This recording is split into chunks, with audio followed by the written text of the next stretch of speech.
ओम गण गणपतये नमः। ओम गौरी नंदनाय नमः।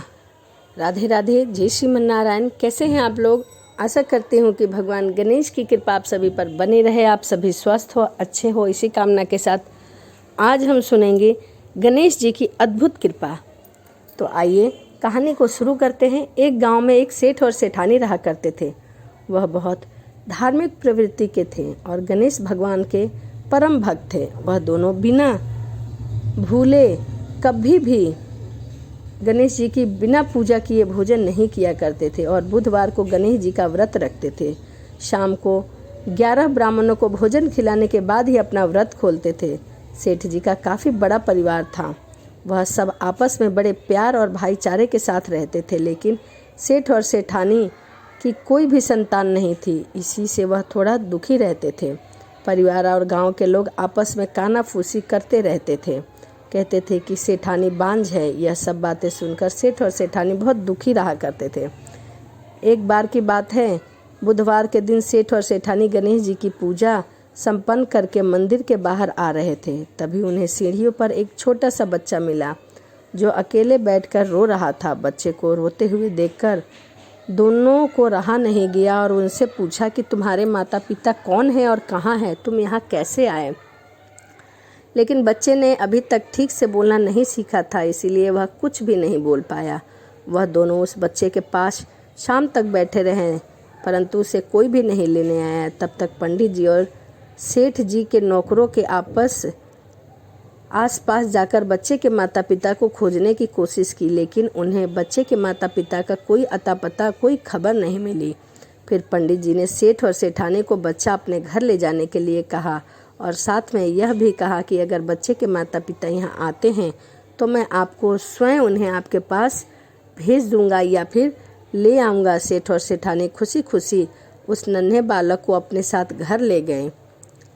सेठानी के बच्चे का नाम अपने आराध्य भगवान गणेश जी के नाम पर गणेश रखा और बड़े लाड प्यार से उनका पालन पोषण शुरू कर दिया। कुछ दिन बाद उसी गांव में एक ठग पति पत्नी आए। उनका इरादा गांव के सबसे अमीर आदमी को ठगने का था।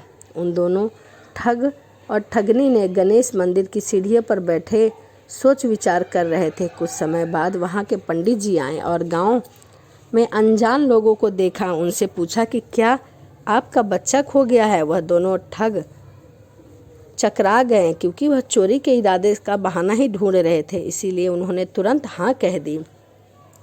तब पंडित जी ने कहा, चिंता की कोई बात नहीं है, आपका बच्चा एक सेठ और सेठानी के घर में पल रहा है। पंडित जी उन दोनों को सेठ और सेठानी के घर ले गए। गणेश जी के माता पिता आए हैं, यह खबर सुनकर सेठ और सेठानी बहुत दुखी हुए। सेठानी ने उन दोनों पति पत्नी को एक रात के लिए अपने अतिथि गृह में ठहराया। अब वह दोनों ठग सिर्फ मौके की फिराक में थे। उसी रात सभी लोग सो जाने के बाद वे ठग एक एक करके सभी कमरों की तलाशी लेने लगे। तलाशी लेते लेते वह दोनों तिजोरी तक पहुंच गए। तिजोरी वाले कमरे में गए। छानबीन के वक्त होने वाली थी। छोटी मोटी आवाज़ों से सेठ और सेठानी का एक नौकर जाग गया और आवाज़ की दिशा में तिजोरी वाले कमरे के नज़दीक जा पहुंचा। उसने चुपके से अंदर झांक कर देखा तो दोनों मेहमान कीमती सामान चुरा रहे थे। नौकर ने यह देखते ही धीरे से उस कमरे के बाहर की कुंडी लगा दी और चोर चोर बोलकर पूरे घर में हल्ला कर दिया। शोरगुल की आवाज़ सुनते ही घर के सारे लोग एक जगह एकत्रित हो गए और फिर सेठ जी ने उन दोनों चोर पति पत्नी को कमरे से बाहर निकाला और सुबह सुबह पंचायत में हाजिर कर दिया।